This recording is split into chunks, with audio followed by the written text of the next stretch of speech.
माझ्या काकांनी मध्यरात्री रस्त्यावर एका वृद्ध माणसासोबत माझ्या शरीराचा सौदा केला होता. तो वृद्ध माणूस मला स्वतःच्या गाडीत बसवू लागला तेव्हा मी तिथून पळून गेले आणि एका बंगल्यात लपले.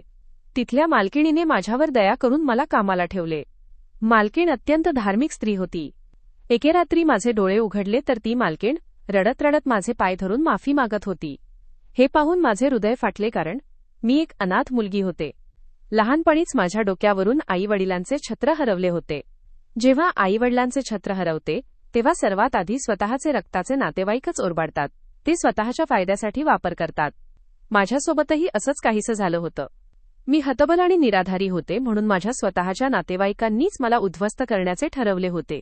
क्रूर काका मला अनेकदा रात्रीच्या अंधारात रस्त्यावर घेऊन जायचे आणि तिथे झाडाखाली उभे करायचे. येणाऱ्या जाणाऱ्या गाड्या थांबून लोक मला पाहायचे तेव्हा काका माझ्या शरीराचा सौदा करण्याचा प्रयत्न करायचे. तेव्हा मी तिथून पळून घरी यायचे. आज पुन्हा काका माझ्यावर ओरडत होते. काकांनी चेहऱ्यावर हास्य आणून म्हटले की तू फक्त इथे एक सही कर आणि मग तू कायमची मुक्त आहेस व तुझे जीवन तुझ्या मर्जीने जग. मला माहित होते की काका मला खोटी आश्वासने देत आहेत. काकाच्या मुलाने एक कागद माझ्यासमोर धरला आणि म्हटले की जर तुला स्वतःच्या जीवाची सुरक्षा हवी असेल तर गप्प रहा आणि जसे बाबा म्हणतात तसे करत जा. माझ्या चेहऱ्यावरून घामाचे थेंब टपकू लागले. मला इथे गुदमरल्यासारखे होत आहे असे म्हणत मी माझ्या चुलत भावाचा हात झटकला आणि आपल्या खोलीकडे वळले. मी जाऊ लागले तर काका रागाने ओरडले की थांब. खबरदार, जर तू इथून एक पाऊलही हल्लीस तर गाठ माझ्याशी आहे. मी रडत रडत म्हटले की काका, तुम्ही असं कसं करू शकता? मी तुमचे स्वतःचे रक्त आहे आणि तुमच्या भावाची मुलगी आहे. तुम्ही माझ्यावर असा जुलूम का करत आहात? तुम्हाला माझी दया का येत नाही? काका आज पुन्हा मला एका कुरूप आणि टपोरी स्वरूपाच्या वृद्ध माणसाला विकू इच्छित होते. पैशाच्या लोभाने काकांना आंधळे केले होते. मी सतत माझ्या नशिबावर अश्रू ढाळत होते. माझ्या डोळ्यांसमोर आईचा चेहरा होता आणि वडिलांनी दिलेली शिकवण आठवत होती. माझे वडील नेहमी म्हणायचे की मुली आयुष्यात कधीही इज्जतीवर डाग येऊ देऊ नकोस. त्यासाठी तुला तुझा जीव का द्यावा लागला तरी चालेल. एकदा जर इज्जत गेली तर सर्व काही लुटले जाते आणि हात रिकामे राहतात. वडिलांच्या गोष्टी माझ्या डोक्यात सतत फिरत होत्या. माझे हात थरथरत होते, पण माझ्याकडून पेन उचलला जात नव्हता. मी हिम्मत करत होते की सही करून स्वतःची सुटका करून घ्यावी, पण मला नीट माहीत होते की सही केल्यानंतर काका मला त्या कुरूप म्हाताऱ्याच्या हवाली करतील. काकांना फक्त माझ्यापासून सुटका नको होती, तर त्यांना माझ्या जबाबदारीतूनही मुक्त व्हायचे होते. माझ्या अस्तित्वाचा सौदा करून त्यांना पैसे मिळवायचे होते. काका पापाचा तो घडा होता, जो कितीही भरला तरी नेहमी अजून जास्त मिळवण्याची हाव ठेवायचा. जरी काकांनी माझी सर्व मालमत्ता हडपली असती तरी मला विकून पैसे मिळवण्याची इच्छा त्यांच्या मनात कायम राहिली असती. हेच विचार करून मी माझे हात सही करण्यापासून रोखले. मला माहीत होते की काहीही झाले तरी पराभवच होणार आहे. मी घाबरलेल्या पण खंबीर आवाजात म्हटले की मी या कागदपत्रांवर सही करणार नाही. माझे बोलणे ऐकताच काकांच्या चेहऱ्याचा रंग बदलला. ते म्हणाले की अनाथ असून एवढी जीभ लांब करतेस. तुला माहीत नाही का की जर तू माझे ऐकले नाहीस तर तुझ्यासोबत काय होईल? तू त्या परिणामापासून अनभिज्ञ आहेस का?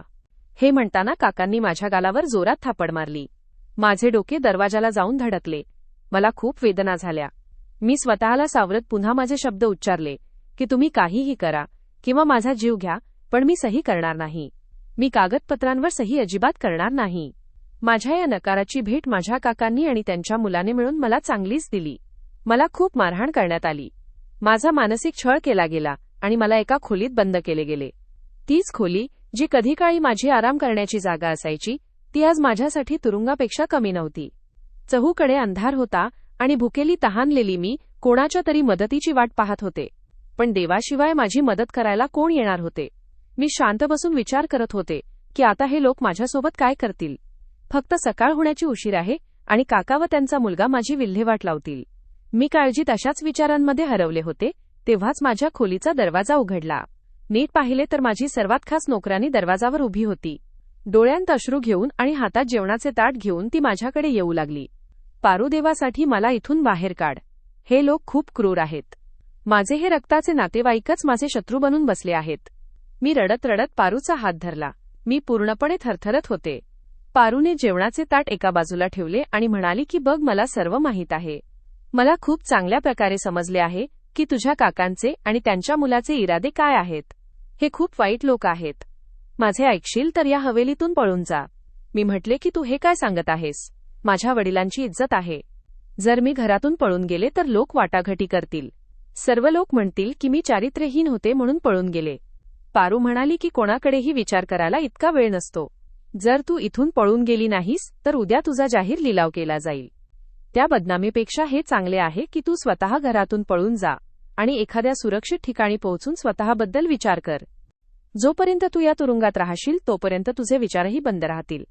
जेव्हा तू या कैदेतून आणि या अत्याचारांपासून दूर जाशील तेव्हा मला खात्री आहे की तू स्वतःबद्दल चांगला विचार करू शकशील. पारू आणि मी सतत बोलत होतो तेव्हाच कोणाच्या तरी पावलांचा आवाज मला ऐकू आला. पारूने जेवणाचे ताट ठेवले आणि मला हे सांगून खोलीतून निघून गेली की रात्रीच्या अंधारात मी दरवाजा उघडा ठेवीन. आशा करते की माझी ही मदत तू वाया जाऊ देणार नाहीस. इतके बोलून पारू खोलीतून निघून गेली होती. माझ्या डोळ्यांतून सतत अश्रू वाहत होते. मी काय करू?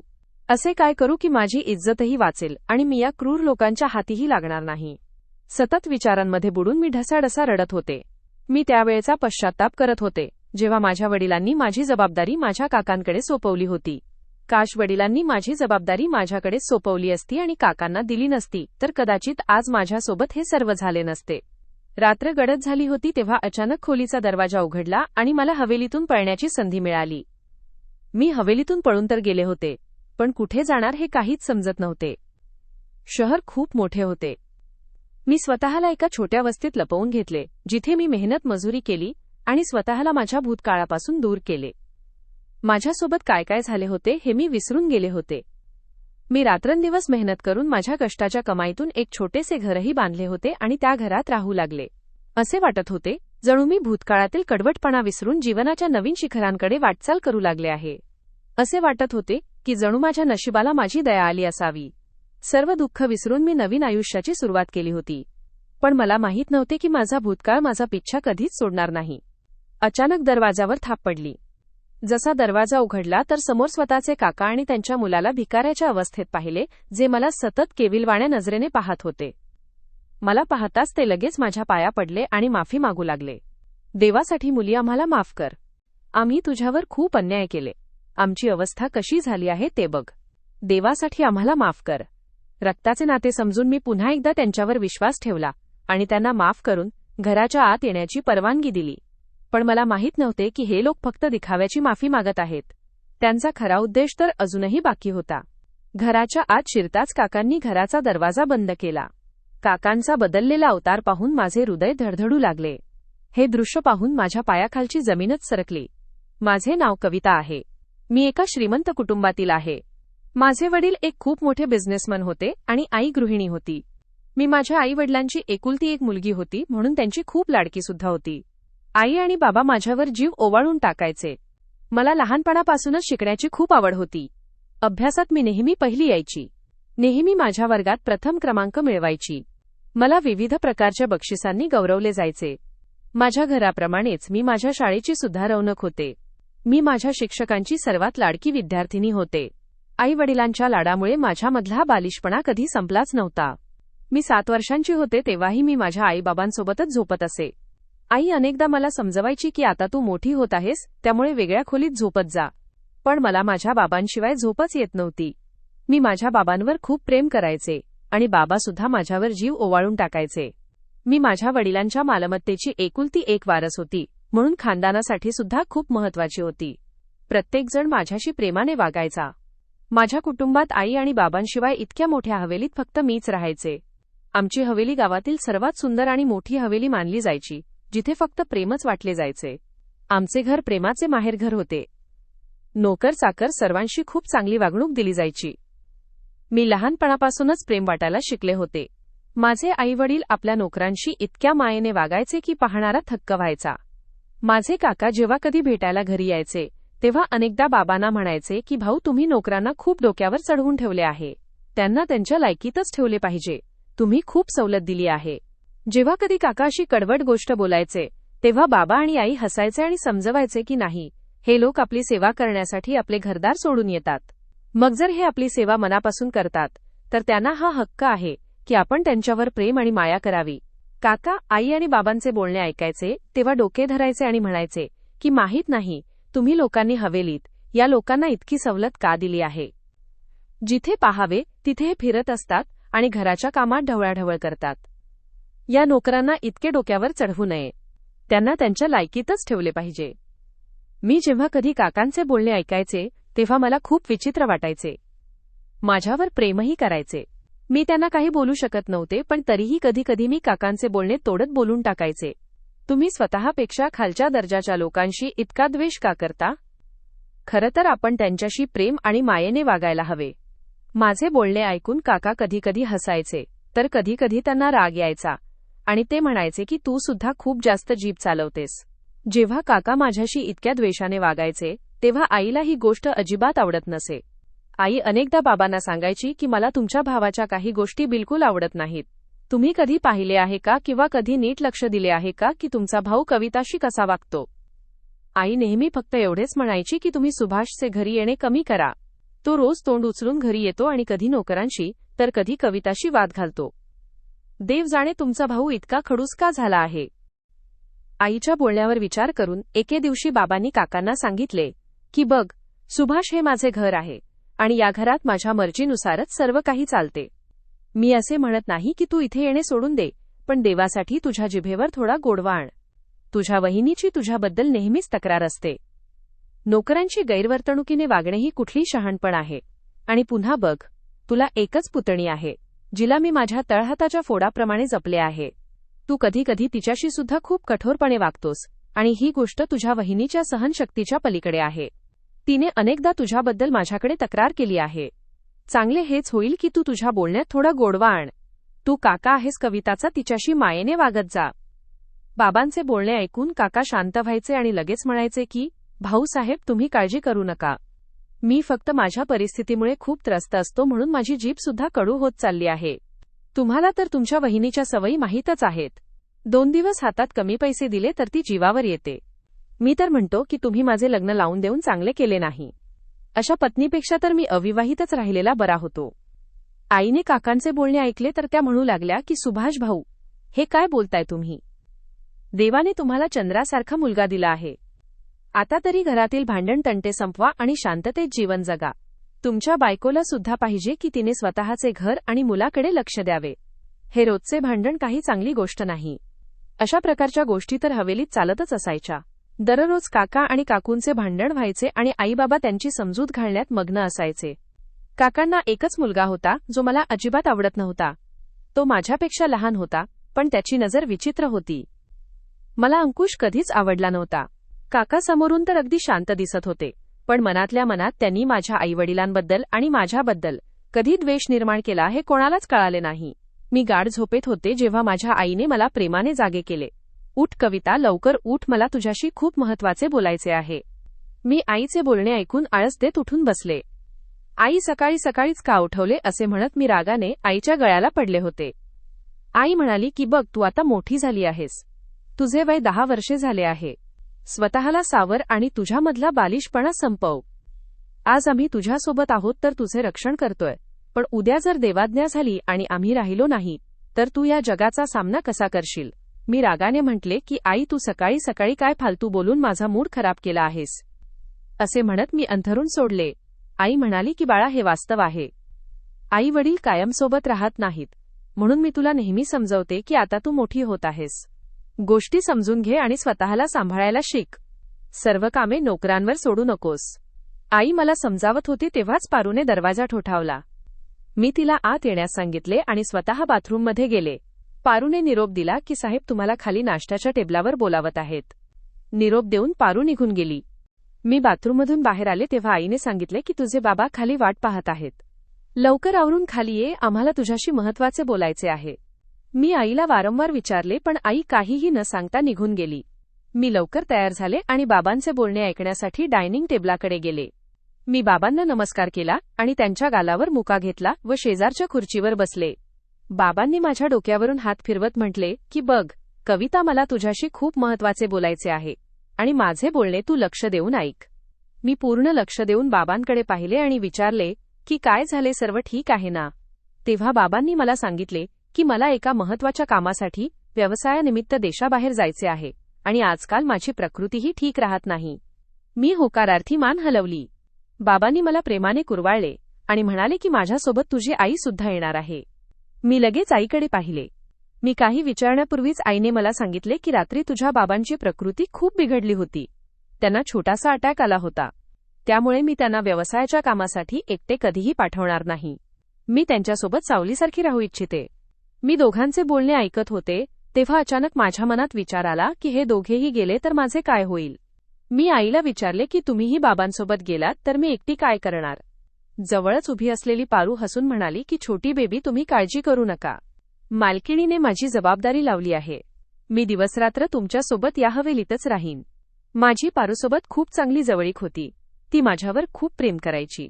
ती माझी फक्त कामवाली नव्हती तर एक चांगली मैत्रीणही होती.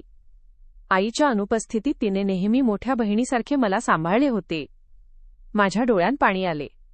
मी आईबाबांशिवाय एक क्षणही घालवला नव्हता. बाबांनी माझ्याकडे पाहिले आणि म्हणाले की बाळा, काळजी नको करू.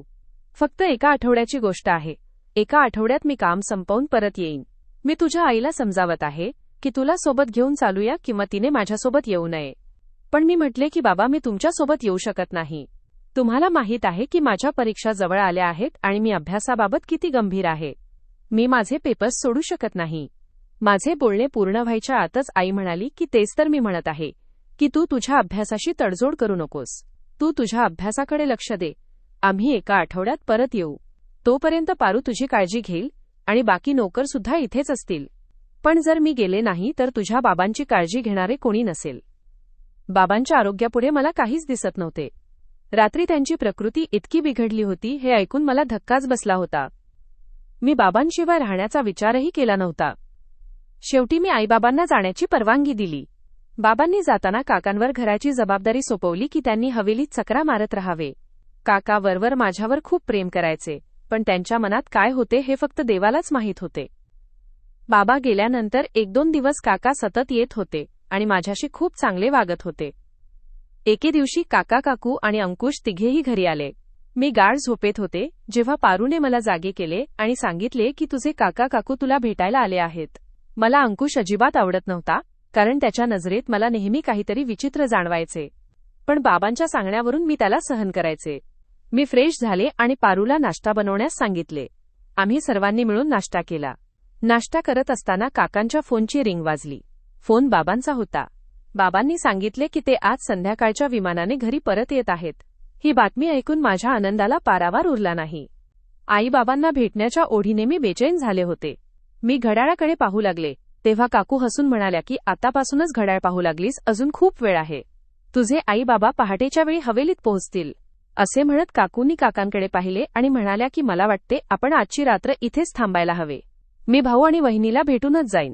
काकूंचे बोलणे ऐकून मला काही वावगे वाटले नाही. मी आनंदाने काकांना म्हटले की काका, तुम्ही आज कुठेही जाणार नाही. आपण सर्व मिळून आईबाबांना रिसीव्ह करायला जाऊया. माझ्या सांगण्यावरून काका तिथेच थांबले. मी पहाटेची वाट पाहत होते, कारण त्यानंतरच आम्हाला विमानतळाकडे निघायचे होते. रात्रीचे 3 वाजले होते तेव्हा काकांना एका नंबरवरून फोन आला. फोन आल्यावर हवेलीत एकच कोलाहल माजला.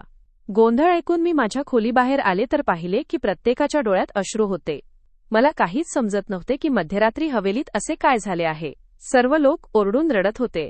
मला समोर पाहून काकू मोठ्याने रडू लागल्या आणि म्हणाल्या की देव तुला संयम देवो आणि तुझे रक्षण करो. काकूंचे बोलणे मला खूप काळजीत पाडत होते. मी घाबरत विचारले की सर्व ठीक आहे ना, तुम्ही असे का रडत आहात. तेव्हा काका माझ्याजवळ आले आणि म्हणाले की मला तुला अत्यंत दुःखाने सांगावे लागत आहे की ज्या विमानाने तुझे आई बाबा येत होते ते लँडिंगच्या आधी तांत्रिक बिघाडामुळे क्रॅश झाले आहे. सर्व प्रवासी मारले गेले आहेत. तुझे आई बाबा सुद्धा आता या जगात राहिले नाहीत. काकांचे हे शब्द ऐकताच माझ्या पायाखालची जमीन सरकली आणि मी ओरडून बेशुद्ध झाले. जेव्हा मला शुद्ध आली तेव्हा मी स्वतःला हॉस्पिटलमध्ये पाहिले. शुद्ध येताच मी ओरडू लागले की मला माझ्या आईबाबांकडे जायचे आहे. मी त्यांच्याशिवाय एक क्षणही जगू शकत नाही. मी जेव्हा शुद्धीवर यायचे तेव्हा ओरडायचे म्हणून डॉक्टर मला झोपेचे इंजेक्शन द्यायचे. मी माझ्या आईवडिलांचे शेवटचे दर्शनही घेऊ शकले नव्हते. नशिबाने माझ्याशी जो खेळ खेळला होता त्याने माझ्या जगण्याची पद्धतच बदलून टाकली. माझे आईबाबा मला सोडून गेले होते. आता माझी जबाबदारी माझ्या काकांनी घेतली होती. काका आणि काकू माझ्यासोबत माझ्याच हवेलीत राहू लागले होते. आईबाबांच्या अचानक जाण्याचा धक्का माझ्या मनावर खोलवर झाला होता. मी शांत राहू लागले होते. अभ्यासात माझे मन लागत नसे. मी फक्त आईबाबांच्या आठवणीत रडत असायचे. या सर्व परिस्थितीत पारूने मला खूप साथ दिली. घरातील सर्व नोकर माझी काळजी घेत असत, पण पारूने मला आईसारखे आणि मोठ्या बहिणीसारखे सांभाळले. मी पूर्णपणे खचले होते. माझ्यात जगण्याची इच्छा उरली नव्हती. अशाच परिस्थितीत मी तारुण्यात पदार्पण केले. आईबाबांना जाऊन अनेक वर्षे उलटली होती. आता मी स्वतःला सावरले होते, पण जगाची रीत मला अजूनही माहीत नव्हती. त्यांच्या जाण्याच्या धक्क्याने माझ्या स्वभावात खूप बदल झाला होता. आता मी पूर्वीसारखी चंचल राहिले नव्हते, तर शांत आणि विचारात बुडलेली असायचे. काकांचा तो द्वेषी चेहरा समोर आला. काका संतापून म्हणू लागले की आता या हवेलीचे निर्णय घेणे हे माझे काम आहे, तू इतके मोठे निर्णय घेऊ शकत नाहीस. मी म्हटले की सॉरी काका, कदाचित तुम्हाला माझे बोलणे वाईट वाटले असेल, पण हे वास्तव आहे की माझ्या आयुष्याचा निर्णय घेण्याचा मला पूर्ण अधिकार आहे. असे बोलून मी नाश्त्याचा टेबल सोडला आणि पारूला सांगितले की माझा नाश्ता माझ्या खोलीत पोहोचवून दे. व्यवसायाची सर्व धावपळ अंकुश आणि काकांच्या हातात होती, पण वडिलांच्या मृत्यूपत्रानुसार सर्व मालमत्तेची मी एकुलती एक मालक होते. मला नीट माहीत होते की काकांच्या मनात माझ्याबद्दल जे प्रेम उमटत आहे ते प्रत्यक्षात माझ्या संपत्तीसाठी आहे. काकांच्या मनात लोभ निर्माण झाला होता. माझ्या वारंवारच्या नकारावरही जेव्हा काका आपल्या हट्टापासून मागे हटले नाहीत, तेव्हा मला मजबुरीने त्यांना सांगावे लागले की आता मी स्वतःचे ऑफिस सांभाळण्याइतकी मोठी झाले आहे आणि माझा व्यवसाय स्वतः पाहू शकते. कृपा करून आता तुम्ही तुमच्या घरी जाऊन राहणे सुरू करा. मला हवेलीत शांतता हवी आहे. रोजची कटकट आता माझ्याकडून सहन होत नाही. मी खूप स्पष्टवक्ते होते. माझे बोलणे कडू असायचे, पण माझ्या मते माझे बोलणे योग्य होते. याच भांडणामुळे काका आणि काकू घर सोडून आपल्या घरी निघून गेले आणि हवेलीत थोडी शांतता आली. मला वाटले होते की या क्रूर लोकांपासून माझी सुटका झाली आहे, पण माझा विचार चुकीचा होता. काकांनी आपल्या मनात द्वेष जिवंत ठेवला आणि विविध प्रकारचे बेत आखत राहिले, कधी मला मनवण्यासाठी तर कधी माझी मालमत्ता हडपण्यासाठी. जेव्हा मी कोणत्याही प्रकारे त्यांच्यात आवडीत आले नाही, तेव्हा काकांनी माझ्याशी जबरदस्ती करायला सुरुवात केली. हे कागद घे आणि यावर सही कर असे ओरडत काकांनी कागद माझ्यासमोर ठेवले. या कागदपत्रात काय आहे? माझे बोलणे पूर्ण होण्याआधीच अंकुश पुढे येत म्हणाला की वाचून घे, तुला काय वाचता येत नाही का? इतकी जीभ तर चालवतेस. तो द्वेषपूर्ण नजरेने माझ्याकडे पाहत होता. मी कागद वाचण्यापूर्वीच त्याने माझ्या हातातून कागद हिसकावून घेतले आणि म्हणाला की थांब, मीच तुला हे वाचून दाखवतो की यात काय लिहिले आहे. या कागदपत्रात स्पष्ट लिहिले आहे की सर्व व्यवसाय, सर्व मालमत्ताही, हवेली, सर्व काही तू स्वतःच्या मर्जीने आणि आनंदाने बाबांच्या नावावर करत आहेस. अंकुशचे बोलणे ऐकून मी हादरून गेले. माझा चेहरा रागाने लाल झाला होता. मी रागाने अंकुशकडे पाहत म्हटले की काय बकवास करत आहेस? ही मालमत्ता माझ्या बाबांच्या मेहनतीने कमावलेली आहे. मी कोणत्याही परिस्थितीत हा व्यवसाय आणि मालमत्ता एखाद्या लोभी माणसाच्या हातात देणार नाही. ए मुलगी, कान उघडून माझे बोलणे ऐकून घे. माझे बोलणे तोडत काका रागाने ओरडले. जर तू या कागदपत्रांवर स्वाक्षरी केली नाहीस तर तुझ्या परिणामांना तू स्वतः जबाबदार असशील. मी तुझे काय हाल करीन याचा तू विचारही करू शकत नाहीस. इतके बोलताना काकांच्या चेहऱ्यावर एक क्रूर हास्य उमटले. माझ्या डोळ्यांत अश्रू होते की हे माझे रक्ताचे नातेवाईक आहेत, ज्यांच्यावर माझ्या आईवडिलांनी विश्वास ठेवून मला त्यांच्या स्वाधीन केले होते. त्यांना काय माहीत होते की माझे काकावरून जेवढे चांगले दिसतात, त्यांच्या मनात तेवढाच लोभ भरलेला आहे. मी ढसाढसा रडत होते आणि सतत नकार देत होते. तेव्हाच हवेलीचा दरवाजा उघडला आणि घरात कोणीतरी प्रवेश केला. मी नजर वर करून पाहिले तर एक कुरूप वृद्ध माणूस माझ्या नजरेसमोर उभा होता, जो माझ्याकडे खूप विचित्र आणि नीच नजरेने पाहत होता. त्या कुरूप टपोरी माणसाच्या नजरेने मला असे पाहिले की जणू तो माझ्या अंतरंगात टोकावत आहे. मी स्वतःला आक्रसून घेतले. सर्व नोकरांना कामावरून काढून टाकले होते. पारूशिवाय हवेलीत कोणीही नोकर उरला नव्हता. आता मला काकांचा सर्व कट समजत होता. त्या वृद्ध माणसाकडे इशारा करत काका म्हणाले की या कागदपत्रांवर सही कर आणि या माणसासोबत गुपचूप ही हवेली सोडून निघून जा. आश्चर्याने मी काकांकडे पाहिले आणि विचारले की हा कोण आहे आणि मी याच्यासोबत का जाऊ? हे माझे घर आहे, ही माझी हवेली आहे. मी कधीही माझे घर आणि हवेली सोडून कोणासोबत जाणार नाही. उलट तुम्ही सर्वजण इथून निघून जा. रागाने ओरडत मी बोलले होते. तो कुरूप धूर्त माणूस माझ्याकडे गलिच्छ नजरेने पाहत होता आणि सतत आपल्या ओठांवरून जीभ फिरवत मला न्याहाळत होता. त्याच्या पाहण्याची पद्धत खूप विचित्र होती. मला त्या माणसाची भीती वाटत होती. तो श्वापद मला मिळवण्याचे स्वप्न डोळ्यांत घेऊन माझ्यासमोर उभा होता आणि मी हतबल होऊन अश्रू ढाळण्याशिवाय काहीच करू शकत नव्हते.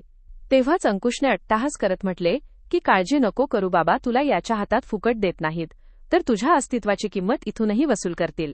माझा बाप कधीही तोट्याचा सौदा करत नाही. तुझी सर्व मालमत्ताही आमची होईल आणि मग तुलाही या वृद्ध माणसाला विकले जाईल.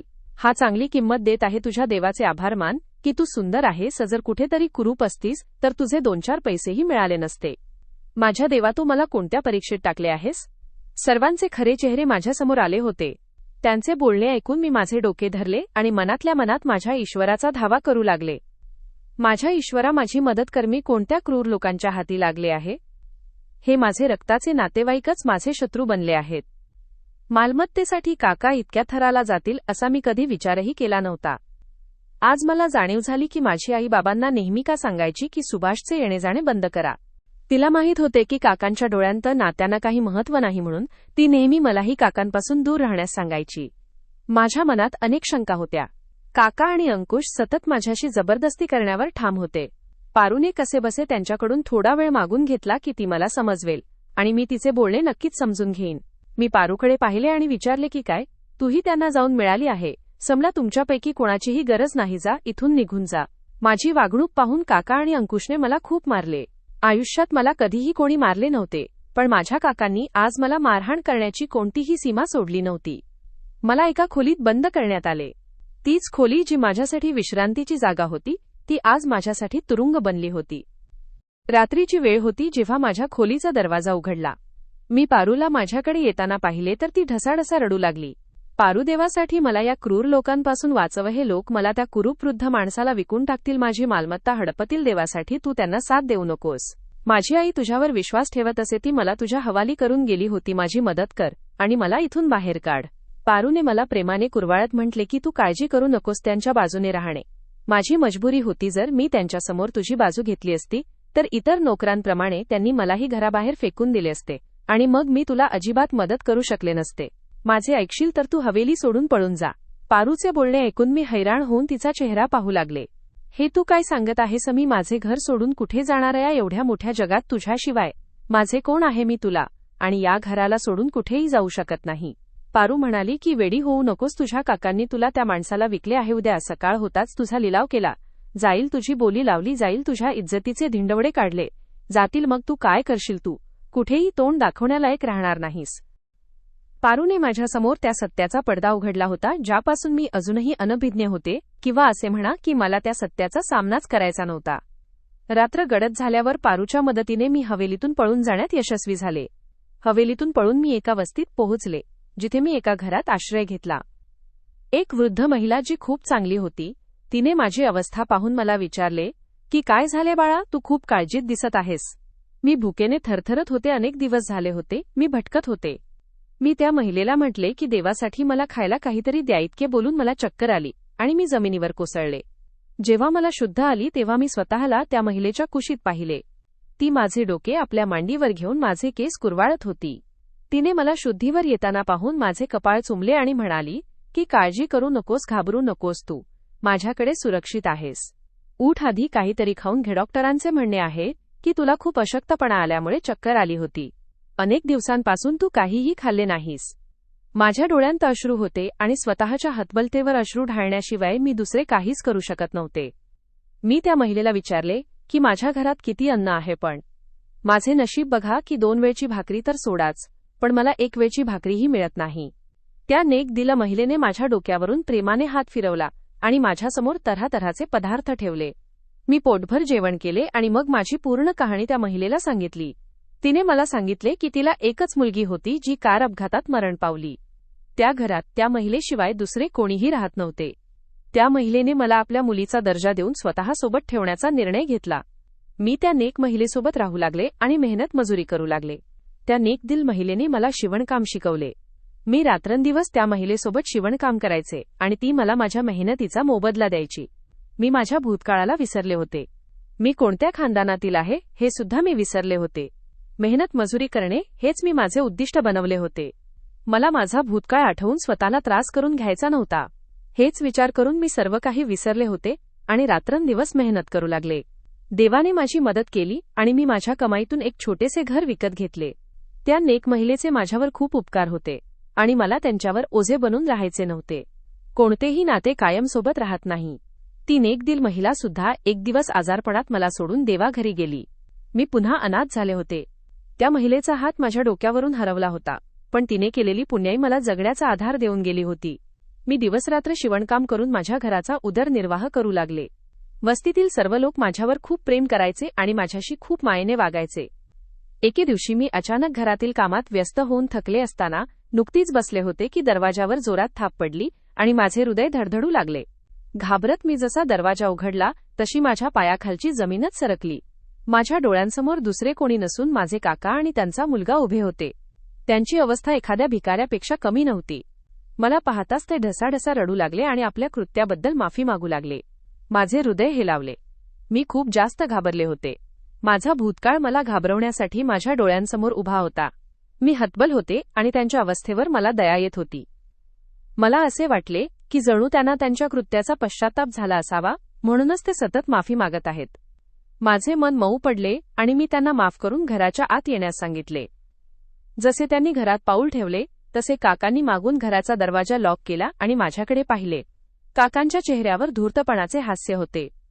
हे पाहून मी घाबरले आणि थरथरत्या आवाजात विचारले की तुम्ही हे काय करत आहात. तेव्हा काका माझ्यावर ओरडत म्हणाले की तुला काय वाटले होते की तू आमच्याशी असे करशील आणि आम्ही तुझा पाठलाग सोडून देऊ. घरातून पळून तुला काय वाटले होते की तू आता मुक्त झाली आहेस. तुला काय वाटले आम्ही इतक्या सहजपणे तुझा पाठलाग सोडू. अरे मूर्ख मुलगी, तू सोन्याची ती कोंबडी आहेस जिला कोणीही सोडू शकत नाही. तुझ्या मूर्ख बापाने सर्व मालमत्ता तुझ्या नावावर केली आहे. 1 रुपयाही आम्ही आमच्या मर्जीने खर्च करू शकत नाही.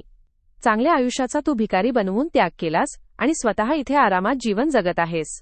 काकांचे कडू बोलणे माझ्या हृदयाला जखमी करत होते.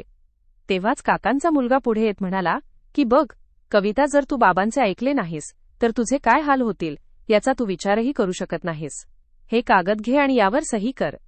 मी कागद झटकून म्हटले की मी या कागदपत्रांवर कधीही सही करणार नाही आणि तुम्हा लोकांचा कट कधीही यशस्वी होऊ देणार नाही. तुम्ही जे इच्छिता ते मी करणार नाही. माझ्या वारंवारच्या नकारावर काका आणि अंकुशने मला खूप मारले. तुला हे करावेच लागेल, कारण त्याशिवाय तुझ्या वाचण्याचा दुसरा कोणताही मार्ग नाही.